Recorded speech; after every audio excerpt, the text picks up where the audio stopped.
Right now, Cackle's Kamala looks like she's going to be the nominee. And apparently it's optional if officials even want to show up at these hearings, because yesterday there was a second House hearing scheduled where Mayorkas and Ray were supposed to be questioned, and neither one of them showed up. I'm Stephanie Keith. And I am Tara Manjakovic, and we are unapologetically outspoken. Hey, everybody. Happy Wednesday. Okay, Stephanie, all of these twists and turns with our shit show government that have happened in just the last 2 days, it's absolutely insane. And it's almost impossible to keep up, but we're going to try to summarize the craziness, okay? So it's now been a few days since Biden's big announcement on X about withdrawing from the race, which, by the way, Stephanie, did you know that happened on National Ice Cream Day? Yeah, well, he probably had to go get his ice cream, so that's more important than the United States. But it's like, how appropriate. And then, almost immediately afterwards, all the attention shifted to Kamala and how quickly she gained almost full Democratic support to be his replacement, even though her poll numbers were just as dismal as his until, 2 days ago. And while all this was happening, we had Secret Service Director Kimberly Cheatle getting her ass handed to her by Congress in their hearing on Monday, which resulted in her resigning on Tuesday morning via email. What is it with resignations by post? Must be So a bizarre, millennial. I guess. And then another issue that was a major source of speculation since Biden dropped out of the race on Sunday was whether or not he was actually alive. Because aside from his posts on X and a phone call into Kamala's press conference on Monday, he was literally MIA for a week after being whisked away on Air Force One when we were told he had COVID again and he was going to self-isolate at his beach house. I mean, this administration could care less about the American people because he just disappeared for days. Everyone was speculating. It wasn't just a rumor on social media. Even news outlets were speculating that they wanted to see, proof of life and everything else. But he was finally spotted getting off Air Force One. So he is confirmed alive, but he wouldn't even talk to reporters, and it's just such a lack of respect for the American people. But he appeared to be his same old ass self and he was walking on his own. So, I mean, that's a good sign because Tara, you and I thought he had a stroke after listening to the phone call that he had with Kamala's campaign. And I do want to play that clip because I want everyone to be able to hear this new lisp that he all of a sudden developed, because it sure sounds like something you'd hear after someone suffers a stroke. So I'm just going to play a little bit of that clip right now.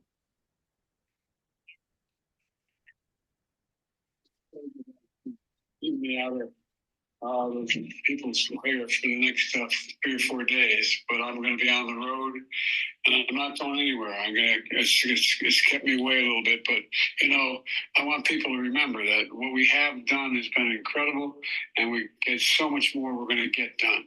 And so I want to say hello to Kamala. She can hear me. I know she's going to be speaking shortly. And I want to say to the team, embrace her. She's the best. I want to call today, thank everybody in this effort. I know yesterday's news was surprising and it's hard for you to hear, but it was the right thing to do. I know it's hard because you poured your heart and soul into me to help us win this thing. Help me get this nomination. Help me win the nomination, and then go on to win the presidency. But you're an amazing team. But we've got a great. I think we made the right decision. I know how hard you've worked, how many sacrifices you made.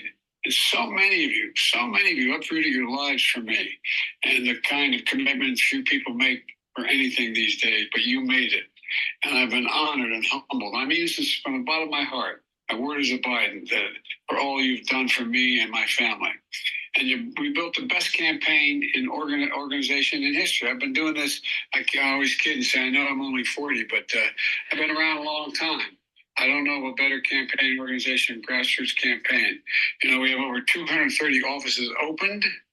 We have over 2,000 paid staff, and we have literally several thousand volunteers on a regular basis, thousands of them. And they've been relentless and tireless in reaching out and contacting voters. The leadership of this campaign has been amazing. Jen O'Malley, Dillon, Julie Quinn, Michael Tyler, Ralph Flaherty, Rufus on raising money, and so many more. You built this team. You brought them together. You brought us together. You've inspired them, and you've done what leaders do. Now we gotta, the name has changed the top of the ticket, but the mission hasn't changed at all. And by the way, I'm not going anywhere. I'm going to be out there in the campaign with her. So yeah, that list, definitely he did not have that before. And a stroke is still a possibility. I mean, many people recover from strokes and they can still walk and move and function and things like that. But I think that this just adds to the concern that he just can't run the country now, between now and election. Like, we need some answers. Where was he? There were all these rumors he was taken to the hospital. What happened? The American people need to know. Yeah. And seriously, like, either he really did have a stroke or he was drunk. Like, that didn't even That could sound be. like it didn't even sound like normal old man Biden, Yep. This was like different. And there's no way that was a live call. He did not call in the middle of Kamala's conference or whatever. It was fucking recorded. It could have been AI too. Just going to throw that out there. There's and hundreds of sites where you can do that for very cheap. Yeah, and wasn't there something where Kamala like started to fuck up and say something about a recording? Yeah, she was like, I don't know if you're still on the record. And like, she stopped in the middle of saying recording and switched it to call. So everyone's like, okay, this totally wasn't live. Why couldn't we see his face? Why couldn't it just be a video call? You know? And I think COVID was supposed to be like the perfect ruse to keep him out of the public eye. But we know behind the scenes, like, something more nefarious is going on, because a president making an announcement of this magnitude with a social media post instead of a televised press conference, it's not just unusual, it's quite literally disrespectful to the American people. And when we talked about this on Monday, it was such breaking news. And it was announced like when we were already recording the podcast, and we didn't dive too deep into this. But I thought about this so much afterwards. And even I think the first thing we said to each other was like, this is so suspicious. It's like so shady to announce a withdrawal from candidacy that way, especially after he spent the last 2 weeks like repeatedly and adamantly stating that he was not going to back out of the race. And then it's just a random post on social media, no press conference, no public appearance, like nothing official on the White House page. It's just too fucking weird. And then all this, other shit started circulating with people saying that the letter wasn't even on official White House letterhead. It had an electronic signature that didn't match any of Biden's signatures. And then there was no commentary from Jill, none of Biden's senior staff. Biden didn't even inform his own cabinet like his senior staff did. And so, of course, like you said, this prompted speculation from everyone, like members of Congress, foreign leaders, left-wing journalists. Like, was he alive? And like, was he even aware that he dropped out of the race? And I was reading all these like funny posts, but I thought it was a legitimate question. And did he even have any part in creating this letter? Was it done for him while he was napping and he was told about it later? So after basically 6 days of no actual physical evidence of his existence, people started to doubt if he was even alive. And Republicans in Congress demanded that he like emerge from the shadows and step out in public to confirm his decision to drop out of the race.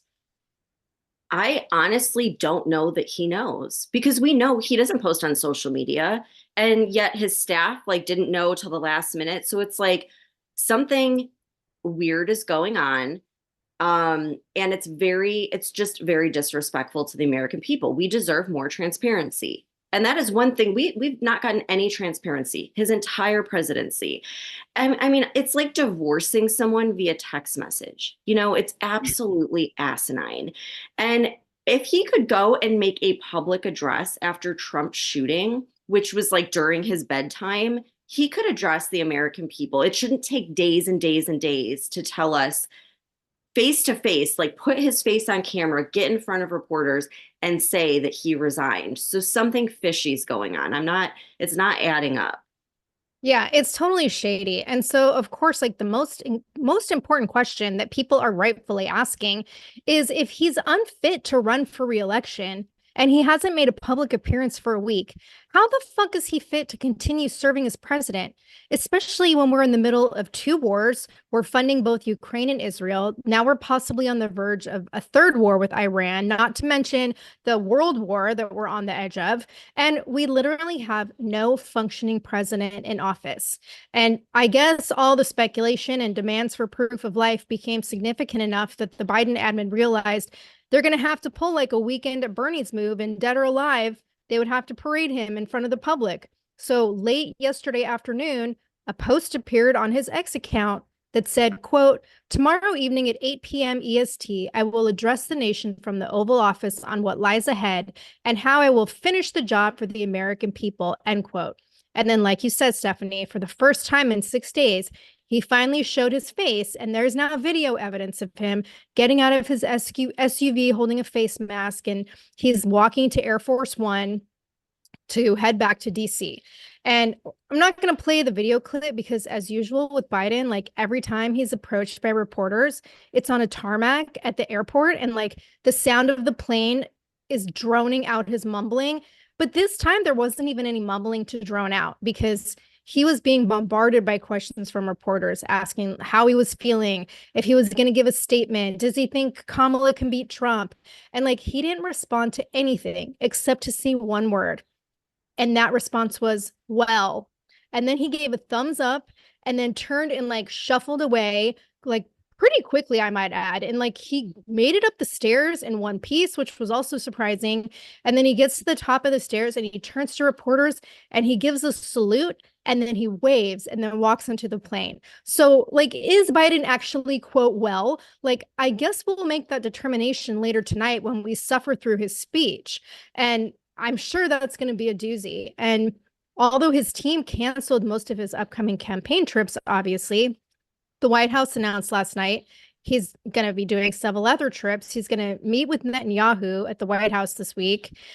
He's going to go to Camp David this weekend, and then he's going to go to Austin, Texas to commemorate the 60th anniversary of the Civil Rights Act. And meanwhile, like without missing a beat, despite this whole questionable method of him withdrawing from the race with a post on X, immediately the campaign shifts to support for Kamala. By Monday morning, they had already changed signs at the campaign office. Now it says Harris for president, Kamala, and Restore Roe. And she was already like giggling her way down the campaign trail, stopped in Delaware to say hi to the staff. Like, Stephanie, did you ever watch the show Veep? No, but I need to because I've been hearing a lot about it lately. Yes, I never watched it either, but like all of these memes have like resurfaced and they're comparing the main character to Kamala. So I had to check it out and like talk about some fucking foreshadowing. Like this show came out in 2012, so it was way before the Biden-Harris presidency, but it's centered around this woman named Selena Meyer, and she's played by Julia Louis-Dreyfus from Seinfeld. And her character is like a former senator who gets the opportunity to become vice president, and she's literally fucking Kamala. And like, you guys need to go on YouTube if you've never seen the show and look at some of the side-by-side clips of this character and Kamala, because the comparison is so uncanny that it's disturbing. Well, and same with like The Simpsons, you know, they always predict things. They have an episode from way back in the day saying in 2024, and it shows Lisa, but the outfit she's wearing and the jewelry matches exactly this outfit and jewelry that Kamala was wearing. And then you have House of Cards, which is like the guy becoming president without ever getting a single vote cast in his favor. And it just makes you wonder, like, have they been conditioning us for years for something like this to happen? Yeah, undoubtedly. And it's like, what's even more disturbing is how quickly the left jumped to endorse her after Biden called it quits.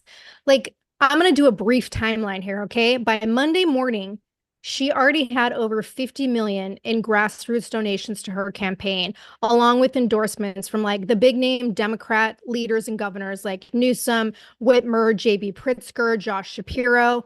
And these were all people who they were speculating were like possible candidates for the presidency when talk of Biden being pushed out started. But now they're all backing Kamala. By Monday night, she had received official endorsement from, the ancient Democrat Party godfather, Nancy Pelosi. And that was clearly like a green light for the rest of the delegates to jump on board, because within hours, she had endorsement of all 23 Democratic governors and enough delegate votes to secure her ability to become the nominee. So even though there could still be a shakeup at the DNC, which we'll talk about later, because I think that's going to happen, but right now, Cackle's Kamala looks like she's going to be the nominee. By Tuesday morning, her campaign donation doubled to 100 million, which was more than the Biden campaign had in their coffers at the beginning of July.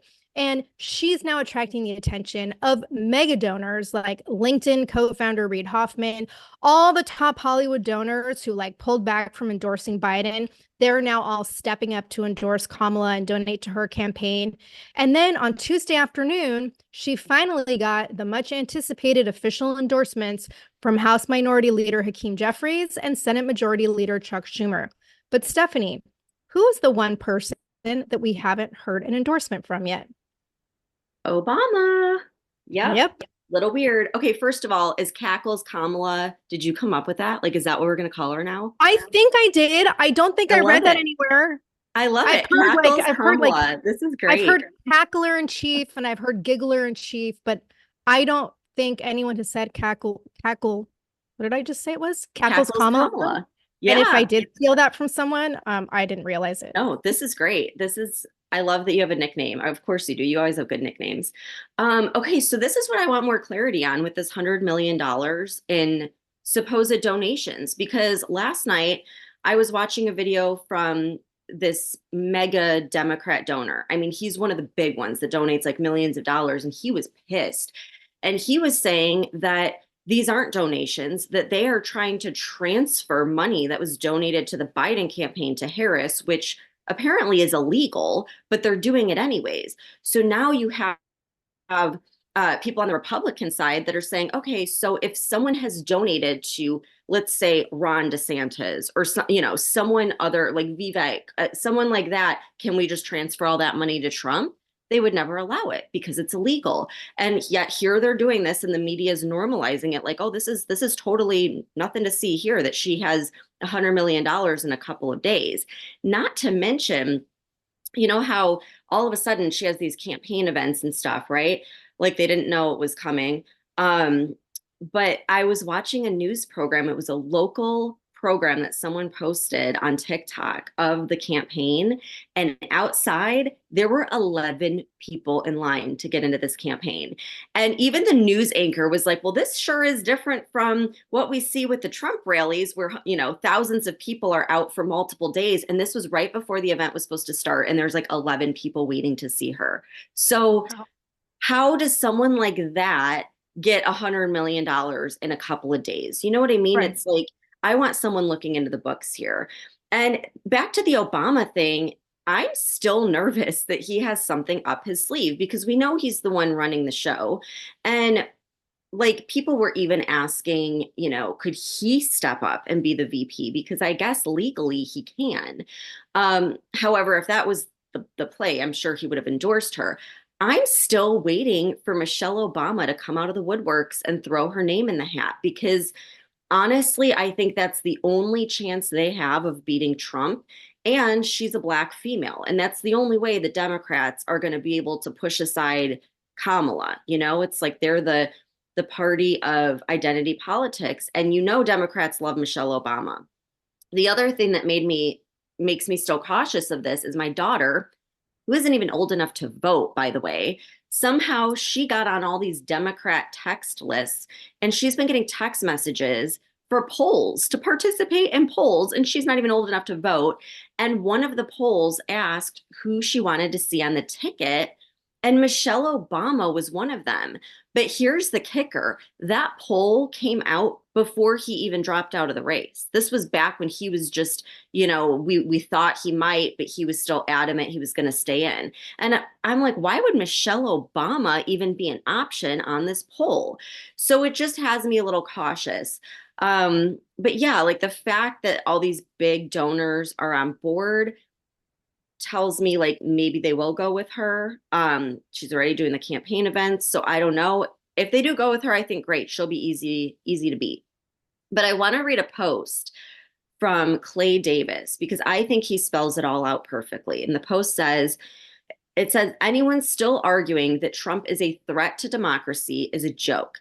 Democrats just wiped out their entire primary system to replace their candidate with roughly 3,000 party elites voting. The will of their primary voters didn't matter at all. They staged an actual insurrection. I'm like, bam, well freaking said. Yes, exactly. And I don't know if you listened to the interview that Tucker did with Jack Sobiek. Is that how you say it? I think so, but no, I haven't seen it yet. Okay. It was a great interview, but at one point they were talking about why Obama hasn't spoken up and how all of these delegates endorsing Kamala is basically just a coup. And so I want to play a clip from that show. Now, so that's why you're seeing this race. So the race that we're seeing now, which is a fake race, and everyone needs to understand that. Like this is why Obama doesn't endorse Kamala Harris. Obama doesn't come out and endorse Kamala Harris. He endorses the process. Right. Why? Because the process has no legitimacy. And nakedly, we can see that it has no legitimacy. The delegations immediately flip at the flip of a switch. Not even hearing from Biden. There's no hearing. There's no hearing from Biden. Think about that. Think about that. The delegates who are legally pledged to Biden, who were nominated through the legitimate, right? You know, their process, their official process, all of a sudden switch their delegations without even hearing from the guy that they're supposed to be tied to. No, this is obviously the raw sign of Leviathan. This is Leviathan's power. Leviathan comes in and says, you don't work for Joe Biden, you work for me.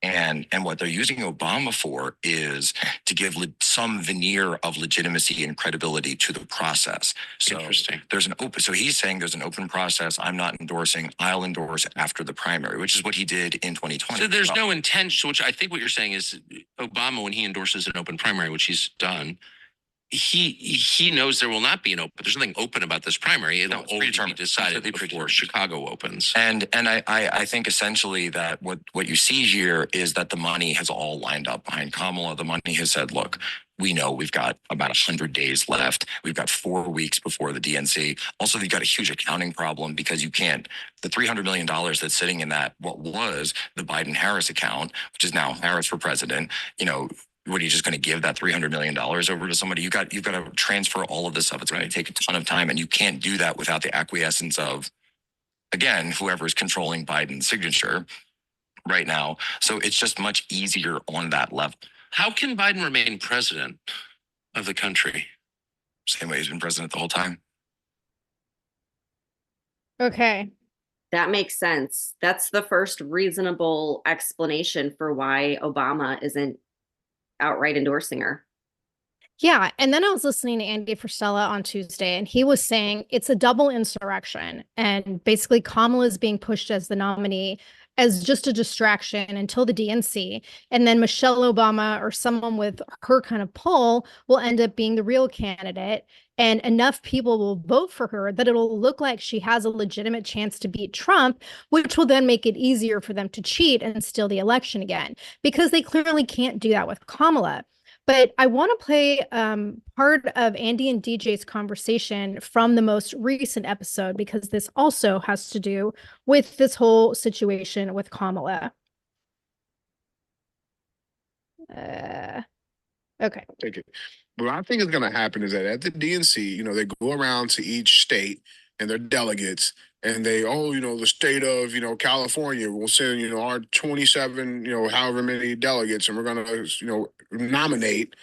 And it won't be any of these 10 fucks. They'll just start nominating Michelle. I agree. It's just going to go around the fucking room, and everybody's going to. Bro, most of these Democrats think that fucking Kamala's already the candidate. Right. Listen, They've already nominated. They're so ignorant to the fucking process that we're talking about here.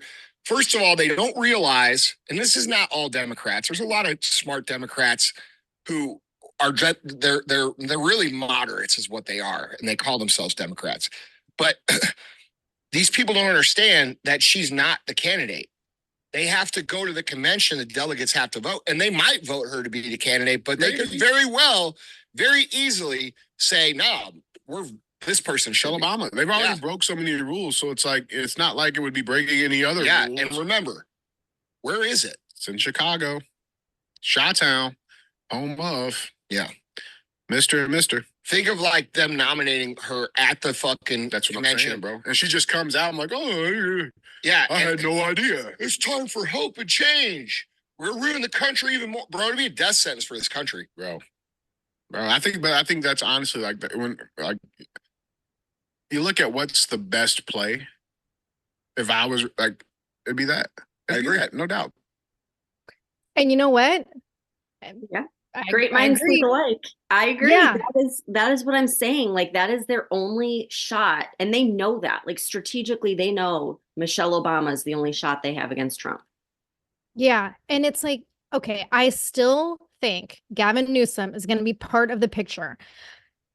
I swear I told you ever since I saw that documentary a few years ago on Netflix, it was like something about like dictators rising to power. And like the last episode was how the Antichrist rises to power and destroys the world. And I swear to God, the guy looked like fucking Newsom. And I can't get that out of my head.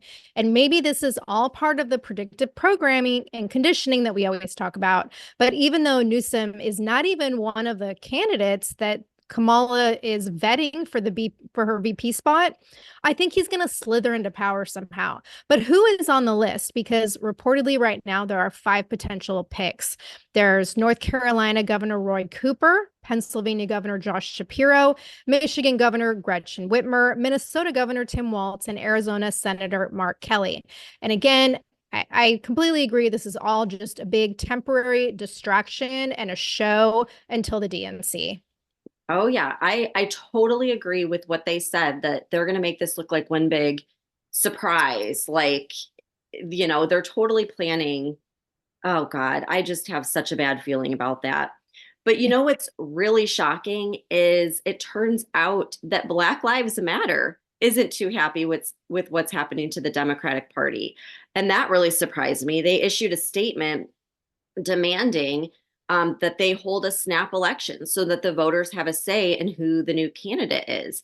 And the statement was very lengthy, but I'm just going to point out some of what it said. So it reads, quote, "We do not live in a dictatorship. Delegates are not oligarchs. Installing Kamala Harris as the Democratic nominee and an unknown vice president without any public voting process would make the modern Democratic Party a party of hypocrites. Black Lives Matter demands that the DNC immediately host an informal virtual snap primary across the country prior to the DNC convention in August. Democrat Party elites and billionaire donors are attempting to manipulate Black voters by anointing Kamala Harris and an unknown vice president as the new Democratic ticket without a primary vote by the public. This blatant disregard for democratic principles is unacceptable. While the potential outcome of a Harris presidency may be historic, the process to achieve it must align with true democratic values. We have no idea where Kamala Harris stands on the issues now that she has assumed Joe Biden's place, and we have no idea of the record of her potential vice president because we don't even know who it is yet." Okay, so first of all, totally shocked once again that Black Lives Matter aren't thrilled that they're getting a Black female candidate, although maybe they figured out that she's more Indian at this point.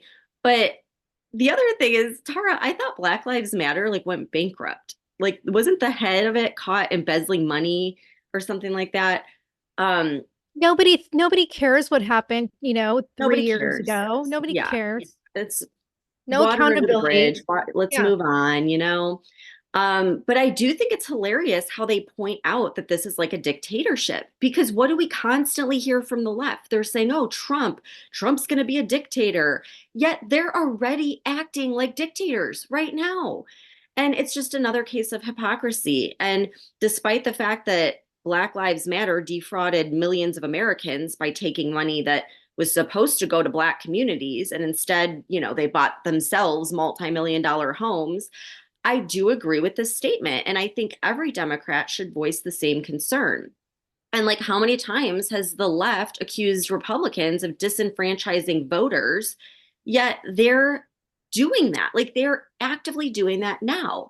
And I just want to point out like a couple other things real quick, because I'm on social media a lot. I've got a really good pulse, not just on TikTok, but on Instagram and Facebook. I've been really paying attention to this.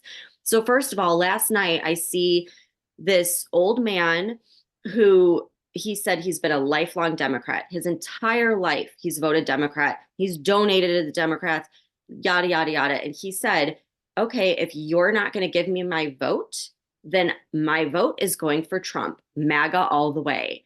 And I mean, this guy became famous like instantly because so many people were resonating with that. And they're like, yeah, you're right.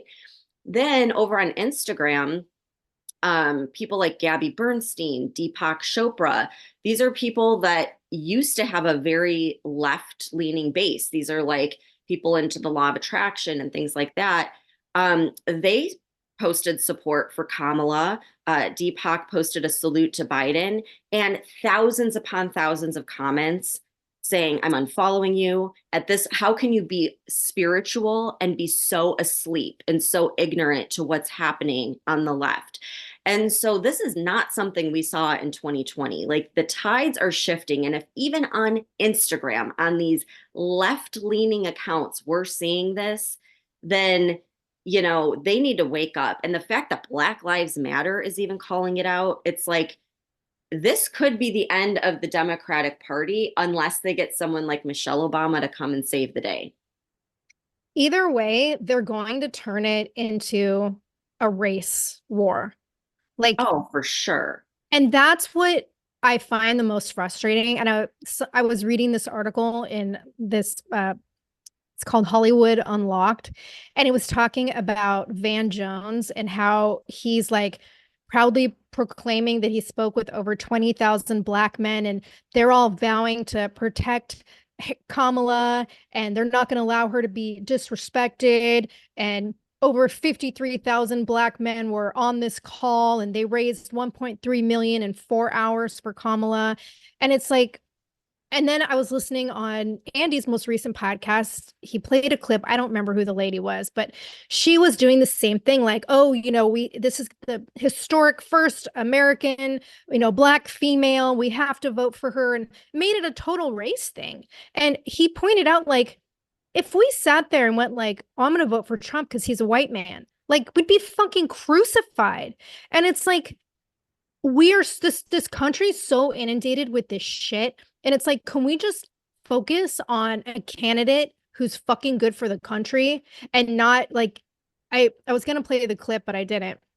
Andy was saying, like, who gives a fuck if it's the first female or the first this or the first that? Like, look what happened with Kimberly Cheatle, the first fucking female Secret Service director, right? Like, at what point are we going to pick somebody that's just fucking good for the job? Well, and let's go ahead and play the race card for a second. Isn't it racist that millions of Black voters, their vote is just thrown in the trash now, and they're just giving it to Kamala on their behalf? Like, they know, like, they're their slave owner and know what they want. I mean, come on. Like, that's what Black Lives Matter is saying. And as a woman, same thing. Like, women didn't always have the right to vote. Now that we do we want some rich elite delegates choosing the candidate on our behalf? No, that should enrage you even more. So yeah, go ahead and play the race card or the gender card, the DEI, whatever, because the flip side of that is you didn't give any of these people a vote. You know? And that's the bottom line, is like, this is a total subversion of what our democratic process is supposed to be about. And if Kamala does remain the candidate, it would be the first presidential election in modern history where the nominee isn't chosen by the voters. And like, she's being touted as the best and most experienced person for the job, which blows my fucking mind. And I have to read this quote from the House Democratic leader, Fentrice Driscoll, from your state, Stephanie, because she said Kamala is, quote, the most qualified vice president we've ever had in history. And she will certainly be the most qualified president. And she is the trusted leader that we need in this time. I'm sorry. I'm trying not to fucking laugh. She has spent the past 4 years as a governing partner to the most experienced president in history, and she's ready for battle, end quote.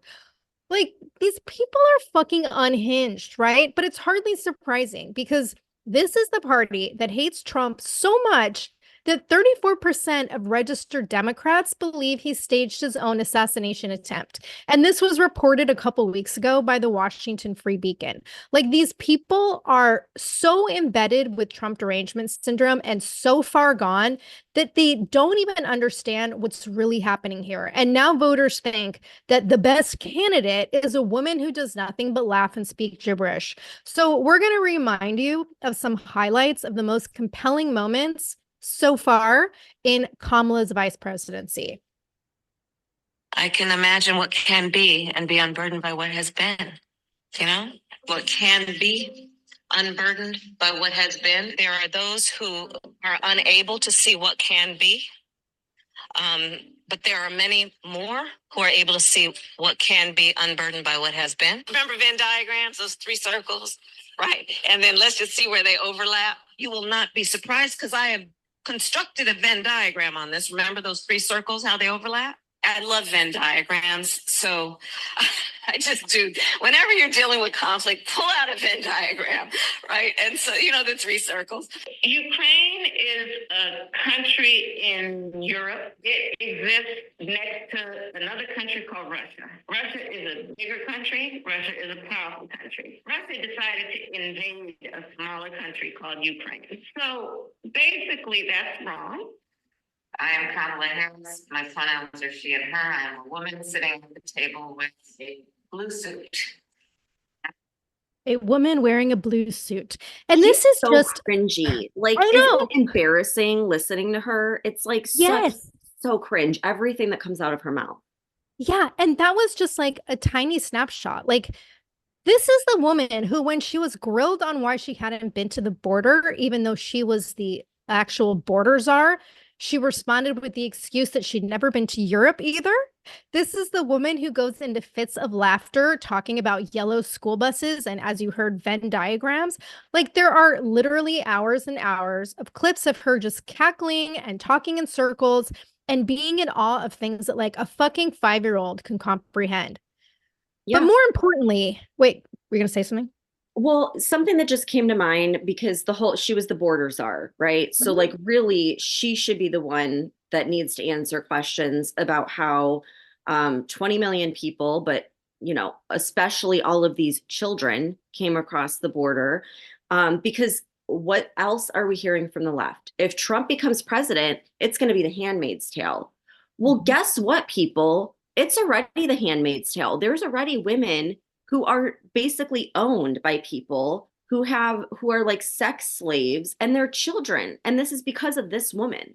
So it's like the Handmaid's Tale is already happening right here under our noses in America. And your woman, you know, future president is the one that caused it. So I just want to make that point really quick. Well, that's one of the things that's being brought up, because, I mean, the most important thing we have to remember here is Kamala is complicit in treason. Like, she should literally be impeached along with Biden. The entire Biden administration, including Kamala, has known about Biden's cognitive issues going back at least 2 years to 2021. And they have all tried to hide it and cover it up until his disastrous debate performance when it became a lost cause. But she has known all along that Biden was unable to perform even the most basic tasks of the presidency. And she is complicit in covering up his cognitive decline, and even now continues to say he's the most qualified and best president ever. Like, not only does she have absolutely no accomplishments to show for the last 4 years, except maybe a reel of gaffes just as long as Biden's, but she has supported him remaining in office, even though she knows he's incompetent and a danger to the country. And even yesterday, she still proclaimed he's fit to be president. So, you know, Republicans in Congress have been demanding that the 25th Amendment be invoked to remove Biden from office. And now they're demanding for Kamala's impeachment as well. So yesterday, Andy Ogles from Tennessee, he filed articles of impeachment against Kamala for willful refusal to uphold the immigration laws when she was border czar, and for breach of public trust by knowingly misleading the public and Congress about the physical and cognitive well-being of Biden. But since there's never any accountability with our government, like, I'm sure nothing's going to happen. But it's insane to me that anyone with even a partially functioning brain could reasonably argue that she's the best candidate for anything. Like, this whole thing is a complete sham designed to try and fool the public. And it is like part of a much larger coup by the left on the path to the totalitarian regime. It's like we talked about on Monday. These are all the chess pieces being moved around, and they haven't even played their biggest fucking moves yet. But let's switch gears here and talk about the insane hearing with Secret Service Director Kimberly Cheatle on Monday, demanding answers about what the fuck happened on the day of the attempted assassination of Trump. And I want to start out by saying that even before the hearing, Senator Ron Johnson from Wisconsin released a 13-page document detailing the findings of his office's investigation, which, by the way, all of that information came not from the Secret Service or from the FBI, but from interviews with local law enforcement that were at the scene. And Stephanie, this report laid out some very interesting information, including the fact that the Secret Service didn't even attend the security briefing that was given to the local SWAT and sniper teams that morning. And according to local law enforcement, Secret Service was initially not even planning to send any of their own snipers to the event. And then they decided to at the last minute with no explanation. And the counter sniper teams that did show up didn't even check the area until the day before. And the biggest issue that's being like brought to light is there was no direct communication set up between local law enforcement and the Secret Service. They were all operating on different radio channels, so nobody knew what anyone else was doing or saying. And the report states, quote, for example, local SWAT and sniper teams operated on separate radio channels from patrol. According to these individuals, communications had to be routed to Butler ESU Command, who would then relay the information to either Secret Service or other law enforcement patrols, end quote. Now, I personally find this very strange because even from my own experience working in these events, there's always at least one direct agency to agency contact, but not for a fucking critical event like this. Like, that's just fucking shady and weird. And even the report stated that it's unclear why communications were set up this way. And reportedly, there are no transcripts of any of the conversations that took place in these radio transmissions, which also is shady as fuck, because from what I understand, it's like an FCC requirement that they have to record all this shit. And we talked on Monday's episode about the timeline of events showing that local law enforcement initially had eyes on the shooter, and they were relaying this info to the comm center for like, what, an hour before the shooting occurred. They identified there was a possible credible threat, and this information was reportedly passed on to the Secret Service, yet nobody from Secret Service even informed Trump's teams of any suspicions. And despite requests from Congress to DHS Secretary Mayorkas and FBI Director Christopher Wray over 10 days ago, the DOJ, the DHS, and the FBI have yet to provide any information to Congress, and clearly neither did Cheatle during the hearing on Monday. Yeah. And I mean, we're used to not getting answers or accountability from these congressional hearings, but the hearing with Cheatle made the Secret Service not just look completely incapable, but actually makes them look complicit. And so I'm going to play a clip from Marjorie Taylor Greene where she summarizes what they know, no thanks to Cheatle, but what they currently know now, and how she thinks that Trump's assassination attempt was definitely an inside job. So listen to this. From Pennsylvania said that he does not have a timeline of events, which is so ridiculous. The timeline is out there. It's easy to figure out based on all the video footage. People have the timeline. And here's what we do know. We do know that this guy, Thomas Crooks, was on everyone's radar 59 minutes before President Trump was shot. We also know that 18 minutes before President Trump took the stage, that emergency services took a picture of Thomas Crooks and they sent that picture to the Secret Service. That's what the police commissioner revealed to us in our hearing just within the past hour. I asked him specifically in my questioning, I said, who did they send this picture to? It was 18 minutes before President Trump took the stage. He said that the picture was sent to Secret Service, and that they were given a phone number to call and let them know about Thomas Crooks. And then Thomas Crooks was able to get his way on top of the AGR building, and he was on the roof.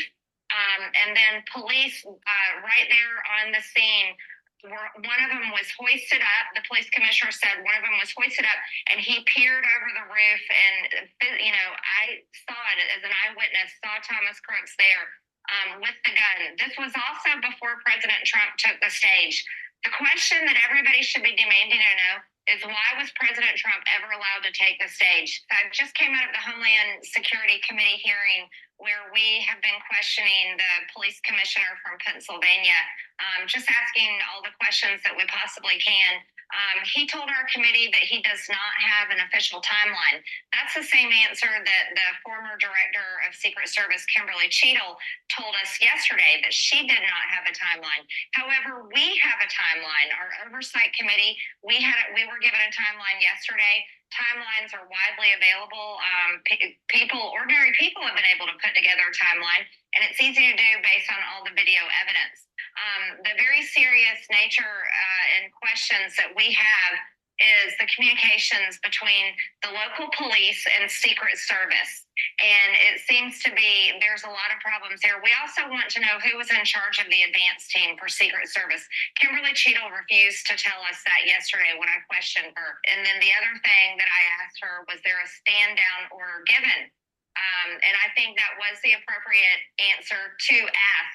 No matter what the mainstream media says, no matter what the Democrats say about us, no matter the labels that they give us, calling us conspiracy theorists, you want to know something? The government has failed the American people so badly and continues to do so on a daily basis. It is right to ask them these questions, because looking from the outside and not having the information, it is easy to come to conclusions that this was a setup. And no one believes that this 20-year-old Thomas Crooks was able to pull this off by himself. And if he did this by himself, then the logical conclusion is that Secret Service is such a failure, and there were so many failures from the advance team all the way through the day of the rally, that they aren't capable of protecting President Trump's life. And yeah, I mean, we all know it. And isn't it crazy, Tara, how under this administration, every single agency we've lost faith in. The Secret Service was like the last one that we still believed, you know, did the right thing. And even they fucked it up. I mean, it's unbelievable. Yeah, it's insane. And it's like yesterday, watching all of the clips from when Cheatle was getting grilled, like, it was entertaining because there were some really funny things that were said, but it was also really brutal to watch. But I feel like the entire hearing was a total waste of time because they literally got no answers out of her. And I will say I can respect that from the very beginning, Cheatle said she was taking responsibility for the security failures, but saying you're taking responsibility doesn't justify withholding evidence or making false statements, which is what she did. And even Cheatle admitted that what happened was the most severe security failure since Reagan was shot in 81. Like, I don't think she should have been able to make the decision to resign. She should have been fucking fired. And after the hearing, my boyfriend, Josh Hawley, sent a letter to Mayorkas, and he was saying another whistleblower came forward and talked about how, you know, law enforcement officers that were supposed to be on the roof of that building said they abandoned the post because it was too hot, and that they like decided to forego patrolling the building and instead just put people inside the building. And yesterday, House Speaker Mike Johnson and Minority Leader Hakeem Jeffries announced a bipartisan task force where they're going to put together 7 Republicans and 6 Democrats to investigate these security failures and supposedly hold people accountable. But it's like, it's all just smoke and mirrors with these investigations at this point. Nothing ever comes of them. And apparently it's optional if officials even want to show up at these hearings, because yesterday there was a second House hearing scheduled where Mayorkas and Ray were supposed to be questioned, and neither one of them showed up, didn't give any reason for not showing up. And the only 2 people that were there that were questioned, which I think Marjorie Taylor Greene alluded to in that clip, was the commissioner of the Pennsylvania State Police, Colonel Christopher Paris, and then this guy, Patrick Yose, who's the national president of the Fraternal Order of Police.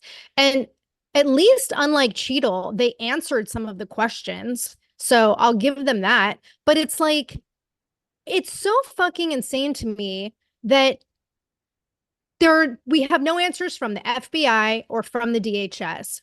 Like nothing from the Secret Service. And even though Cheatle resigned, like she still needs to be fucking held accountable for what the fuck happened. And the fact that Mayorkas and Ray didn't show up, like clearly they have no regard for our government and how it works. I mean, you have Garland that's under contempt charges for not showing up, and they don't show up. Like, what a slap in the face. And because of that, I do want to play a clip. I wasn't going to play this, but it is of Cheatle's hearing because Representative Luna brought that up, and she brought up how she is the only one that seems to be willing to bring actual charges and hold these people accountable. So let me just play that real quick. In my opinion, according to some of the testimony today, I feel that you have perjured yourself in some instances. And so I'm going to ask for a full review of the transcripts by staff. And if you find that to be the case, I do ask that you bring perjury charges against the director. I will say this, it is very frustrating. And I've talked to my colleagues and we've said it to your face that you have been up here basically stonewalling our ability to get the answers to the American people. And what I will also say is that every single member of Congress does not feel safe with you in charge. You have heard that. And I think that we are all sitting ducks with you in directing the Secret Service currently. But more importantly, it sends a message to our adversaries that we are not protected. And we are one of the strongest countries in the world. So you have essentially made us a less safe country because of it. As a result of that, I'm asking you to formally step down. I share my same opinions as my Democrat colleagues. And I also think that your efforts to bring forward a full investigation and report in 60 days is unacceptable. And as a result of that, I'm going to do everything in my legislative toolkit to ensure that that happens sooner rather than later. And I'm sure that you know that we brought a vote on inherent contempt against Garland for essentially blocking a congressional investigation. And I don't think that you should be any different. So I will say that I am just completely disgusted by your performance today. And I understand that you're probably in a position where you're being told not to testify, which is why we had to subpoena you. I think that goes back to Garland. But again, that is part of the flushing that we need to get out of Washington, and I would be happy to assist in that process. So very important thing that she said, they had to subpoena Cheatle. And then look, Mayorkas and Ray don't fucking show up. They are impeding an investigation. Like it is so corrupt and so in our faces. It's like, I don't know how there is not one person out there that isn't outraged. And this was a bipartisan effort. The Democrats were just as pissed as the Republicans because this is like just showing like how corrupt our government is right now and that it cost a man his life. It almost killed Trump. Like this, it's just like clearly I'm pissed off, but freaking bring charges against Mayorkas and Ray if they're not going to cooperate. Yeah, and we're about to more than likely have another like display of the clown show with our Congress because there's another important event taking place this afternoon in DC because Netanyahu is going to be addressing Congress today at 2 p.m.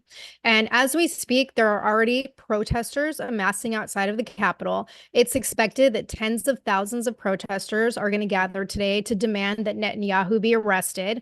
From what I read in an article in The Hill this morning, dozens of senior Democrats will not be attending the speech in protest, and neither will Kamala. And her excuse is that she's already on the campaign trail in Indiana, and reportedly she's going to meet with him privately.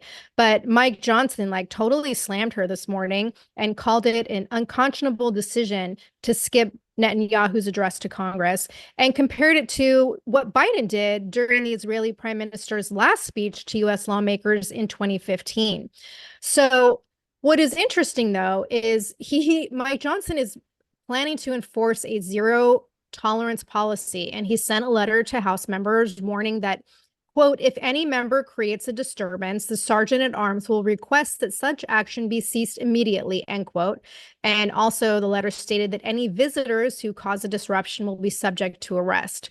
So between the Netanyahu protests and the speech that Biden's planning to give tonight, like this should be a very interesting evening.